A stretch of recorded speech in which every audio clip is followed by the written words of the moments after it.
সব পিঠেগুলোকে তৈরি করে নিয়েছি। আর দেখুন কত সুন্দর হয়েছে পিঠেগুলো। দেখুন পিঠেটা কত সুন্দর নরম হয়েছে।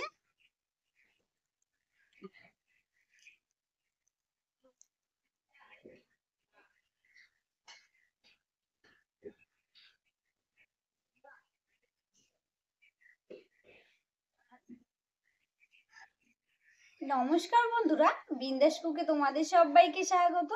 তো কালকেই তো পৌষ সংক্রান্তি, আর আমি পৌষ সংক্রান্তি উপলক্ষে ভাপা পুলি তৈরি করে দেখাবো। আর এই ভাপা পুলি তৈরি করতে কিন্তু ভীষণই সহজ, আর খেতেও খুব ভালো লাগে। তোমরা কিন্তু পুরো ভিডিওটা দেখবে, আর ভিডিওটি যদি ভালো লাগে অবশ্যই আমার চ্যানেলটিকে সাবস্ক্রাইব করে যাবে। পিঠেটা তৈরি করার জন্য প্রথমে আমি পুর তৈরি করে নেব। আর পুরটা তৈরি করার জন্য এখানে নিয়ে নিলাম একটা নারকেল। এই নারকেলটাকে আমি কুড়িয়ে নেব।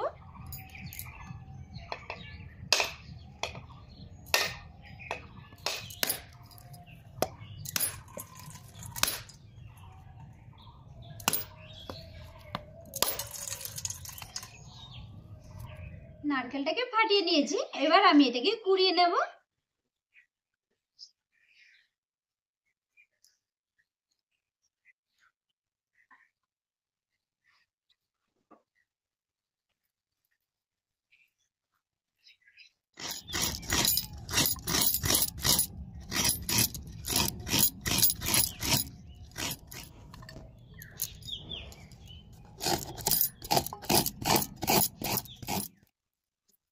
নারকেলটা কোড়ানো হয়ে গেছে, এবার আমি এটা দিয়ে একটা পুর তৈরি করে নেব। পুরটা তৈরি করার জন্য উনুনে বসিয়ে দিচ্ছি একটা কড়াই। এবার এর মধ্যে দিয়ে দেবো কোড়ানো নারকেল,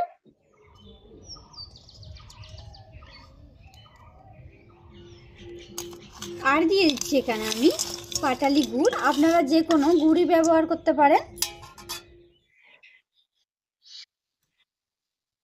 এবার আমি নারকেল আর গুড়টাকে ভালো করে মিশিয়ে একটা পুর তৈরি করে নেব।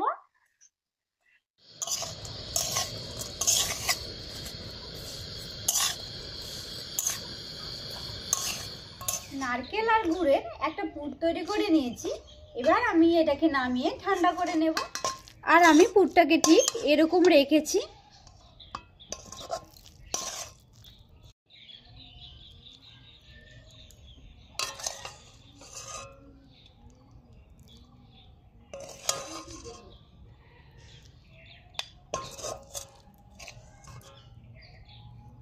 পিঠে বানানোর জন্য একটা ডো তৈরি করে নেব। আর ডো তৈরি করার জন্য এখানে আমি চালের গুঁড়ি নিয়েছি, আর এই চালের গুঁড়িগুলোকে আমি চেলে নেব।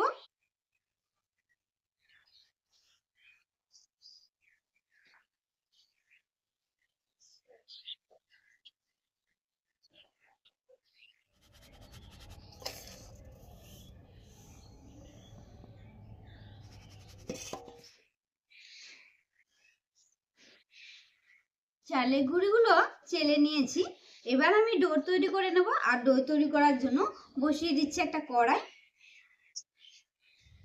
এবার দিয়ে দিচ্ছি কড়াইয়ে 1 বাটি জল।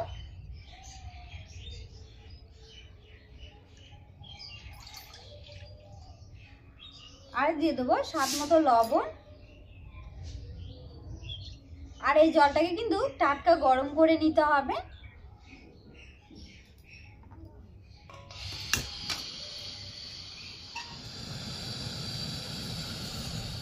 জলটাকে টাটকা গরম করে নিয়েছি, এবার দিয়ে দেবো এই বাটিরই 2 বাটি চালের গুঁড়ি।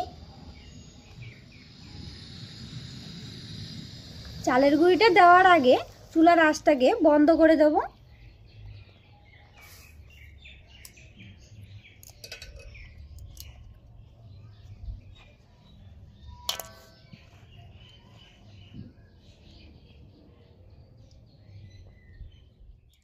এবার আমি চুলার আঁচটা জ্বালিয়ে চালের গুঁড়িটাকে ভালোভাবে রান্না করে নেব। আর চুলার আঁচটা হালকা আঁচে রাখবো।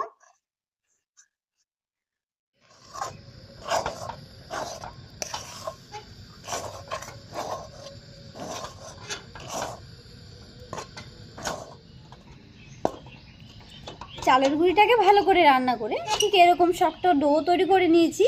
এবার আমি এটাকে নামিয়ে হালকা একটু ঠান্ডা করে নেব।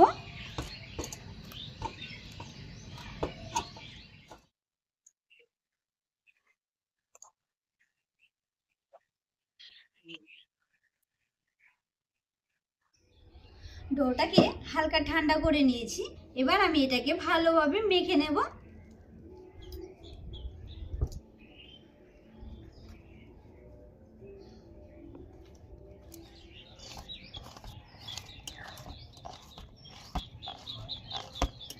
ডোটাকে ভালো করে মেখে নিয়েছি, এবার আমি পিঠেটা তৈরি করে নেব। আর তৈরি করার জন্য ছোট একটা লেচি কেটে হাতের মধ্যে গোল করে নেব। লেচিটাকে গোল করে নিয়েছি, এবার আমি আঙ্গুল দিয়ে এভাবে চেপে চেপে বাটির মতো করে নেব। বাটির মতো করে নিলাম, এবার এর মধ্যে দিয়ে দেবো পুর। পুরটা দিয়ে মুখটাকে এইভাবে করে বন্ধ করে নেব।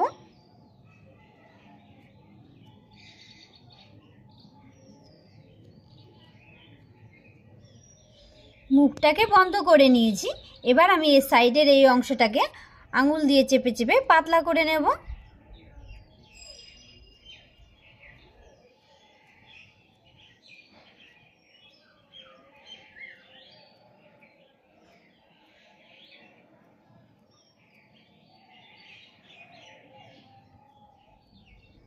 পাতলা করে নিয়েছি, এবার আমি এই সাইডটাকে এইভাবে করে মুড়িয়ে নেব।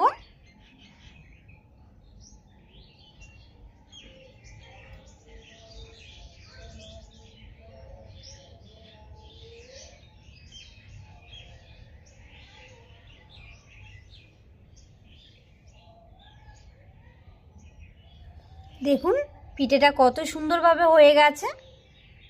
আর এইভাবে করে আমি আরেকটা তোমাদেরকে তৈরি করে দেখাবো। লেচিটাকে বাটির মতো করে নিলাম, এবার এর মধ্যে দিয়ে দেবো পুর।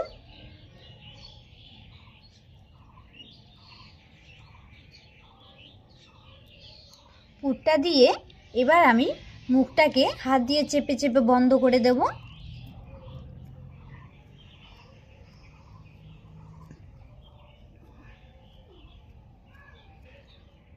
মুখটাকে বন্ধ করে নিলাম, এবার আমি এই সাইডের অংশটাকে পাতলা করে নেব।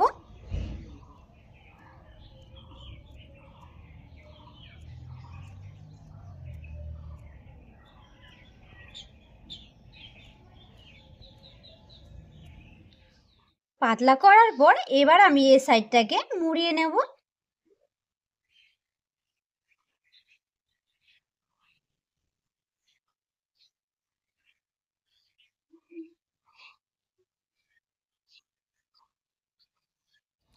পরের পিঠেটাও হয়ে গেছে, আর আমি এভাবে করে সব পিঠেগুলো তৈরি করে নেব।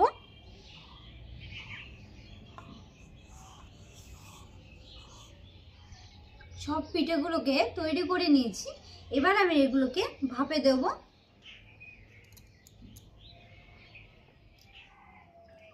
ভাপে বসানোর জন্য কড়াইয়ে দিয়ে দিচ্ছি জল, আর এই জলটাকে ভাপ উঠিয়ে নেব।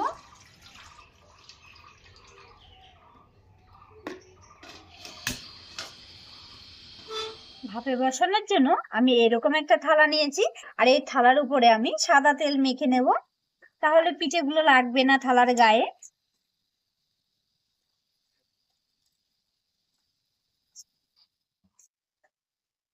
জলের ভাপটা উঠে এসছে, এবার আমি থালাটা বসিয়ে দেবো। থালাটা দেওয়ার পর এবার আমি পিঠেটা ভাপে বসিয়ে দিচ্ছি।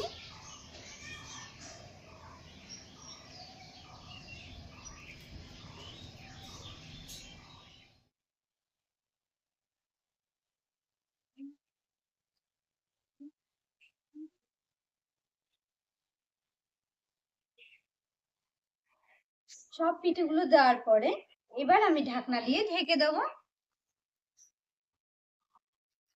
10 মিনিট ভাপে দেওয়ার পর এবার আমি পিঠেগুলোকে নামিয়ে নেব।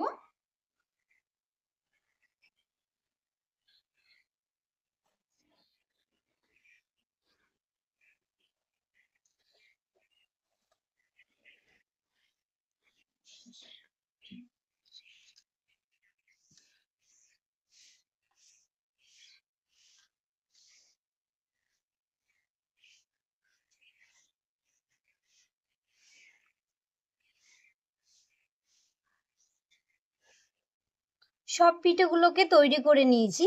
আর দেখুন কত সুন্দর হয়েছে পিঠেগুলো। দেখুন পিঠেগুলো কত সুন্দর নরম সফট হয়েছে। আপনাদেরকে একটা আমি ভেঙে দেখাচ্ছি।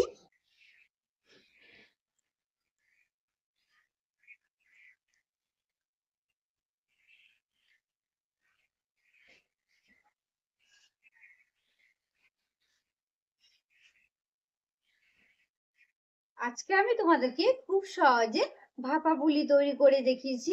আর এই ভাপা পুলি খেতে কিন্তু ভীষণই ভালো লাগে। আর তোমরা কিন্তু অবশ্যই এই পুলিটা একবার বাড়িতে তৈরি করে নেবে, খেতে খুবই ভালো লাগে। আর ভিডিওটি যদি ভালো লাগে অবশ্যই আমার চ্যানেলটিকে সাবস্ক্রাইব করে যাবে।